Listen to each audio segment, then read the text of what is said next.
Hey, it's Friar Phil. It's time to talk Lego.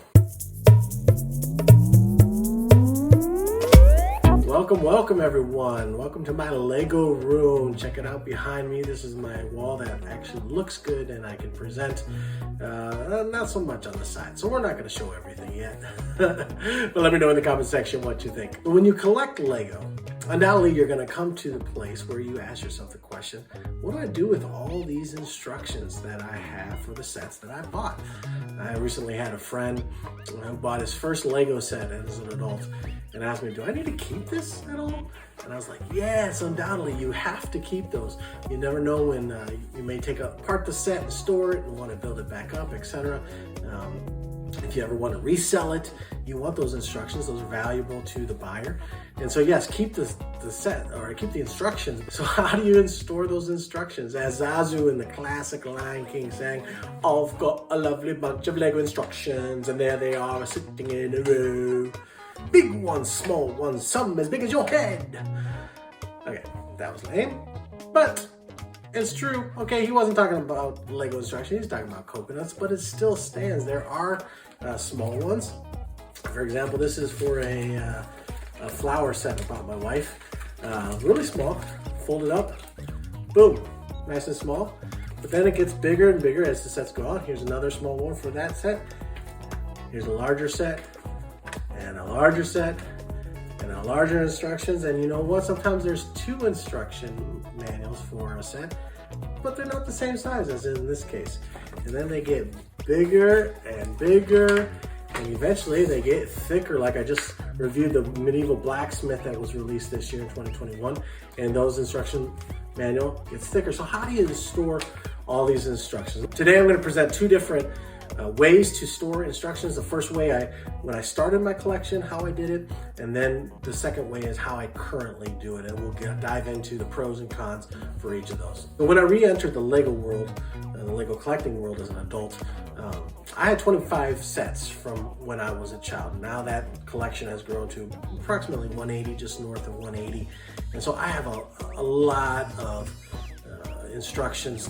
So when it came to the instructions, I wanted a system of storing that would prevent the instructions from getting bent, ripped, torn up, discarded, crumpled up, thrown into a pile in the corner. I didn't want that, and I wanted to also be able to quickly and easily find them because I didn't have a lot of space to build all my Lego sets at the time, still don't.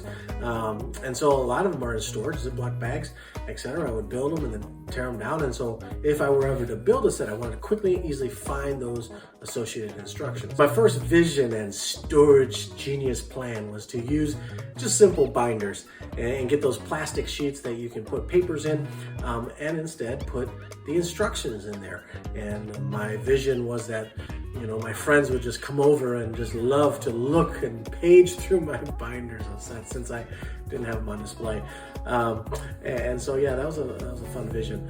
But that's the route I went. So this worked great for a while with a smaller collection. I will encourage you, if you have a smaller collection, that's a great way to start storing your instructions. It's a small space, couple binders maybe on a shelf, and it'll be great for you. But I did run into some challenges. So let's look into that method of storing the instructions. So here we have a binder. I just took some of my instruction manuals and created this real quick to show the challenges and how it also worked.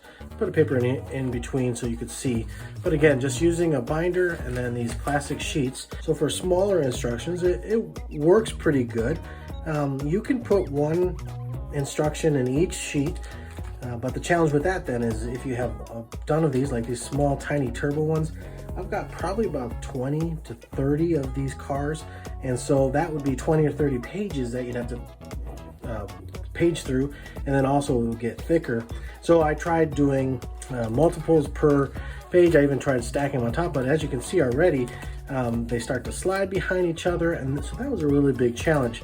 Now, some of them, Star Wars, this is the Slave 1, this fit well into it, so it worked well. And then some of them you had to go sideways, which again, it's not a big deal, but if you're looking at, I guess these are sideways too, if you're looking at it trying to see anyways, a little particular OCD folks might not like that. But again, you can see this barely fits. So here's another set of instructions that is a challenge for this method, and that is tall instructions. This one is about 1 inch too tall for the booklet, which again can be good, but if you're running around or throwing it around or putting on a shelf, it could bend and crease these edges, which you don't want. And then finally, I got into some bigger sets. This is the Ninjago boat, and you can see how thick that is. Well, frankly, this does not fit. I could force it in there, but the thickness of this, I'd have to really finagle it. Doesn't come out easily. And so when I bought my first larger set, I don't remember exactly which one it was, but this is an example of a thick instruction manual. Some are big and wider than these can go, even this way or this way. They go a little too wide. And so at that point, I knew that I had to switch to a different method.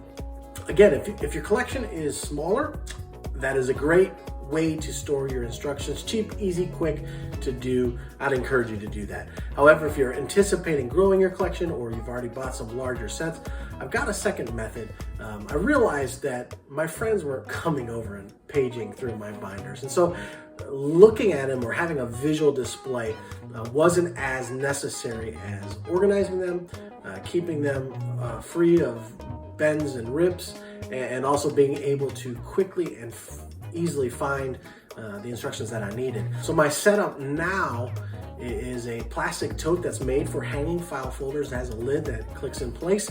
I've got a bunch of hanging file folders and some of the file folder label holders that go on the top, and all those can be found at your local office store, Office Depot, Office Max, Staples, etc., maybe even a Target, Walmart.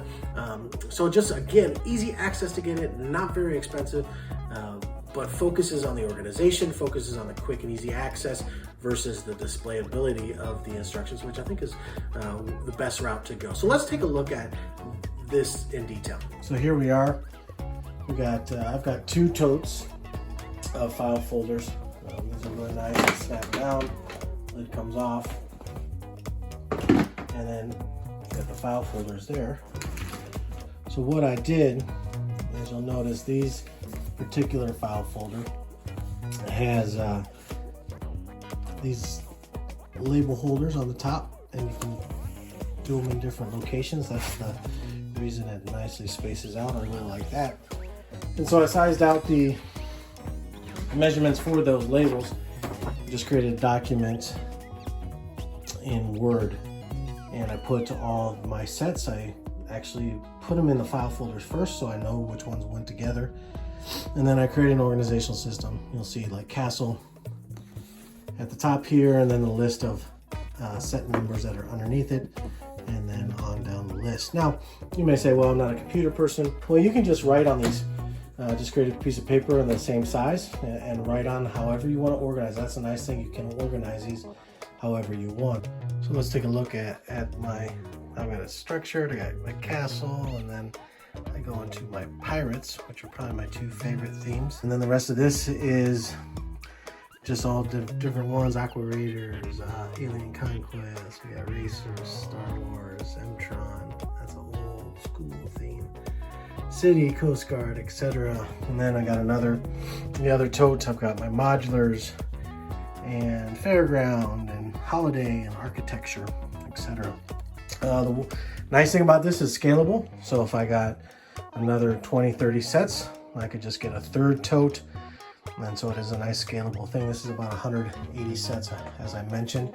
One weakness is the upkeep. You do need to keep up to what you currently have inside. You'll notice there's one blank here, because as I was putting it in, I realized that I had picked up the modular corner garage, and I never indicated on my list of sets that I had purchased that for some reason, or I missed it somehow. And so now I've got to go back and print out. Again, not a huge deal. If you're handwriting, even easier. So it's scalable, it's functional, it's quick and easy finding these. Here's the modulars, here's the set number, etc. And probably the one weakness would be the upkeep that you have to do, especially if you go into printing. There you have it, 2 ways to store your Lego instructions as your collection grows. Quick, easy, on the cheap. and it is scalable. If you're not a subscriber already, why don't you go ahead and do so today. Join the community, and if you do subscribe today, please comment below. Would love to give you a shout out. And hit that bell for notifications. You don't want to miss any other videos that are coming out on a weekly basis. And if this was informative and a benefit to your Lego collecting, go ahead and give it a big thumbs up today. Thanks so much for joining me. We'll see you next time.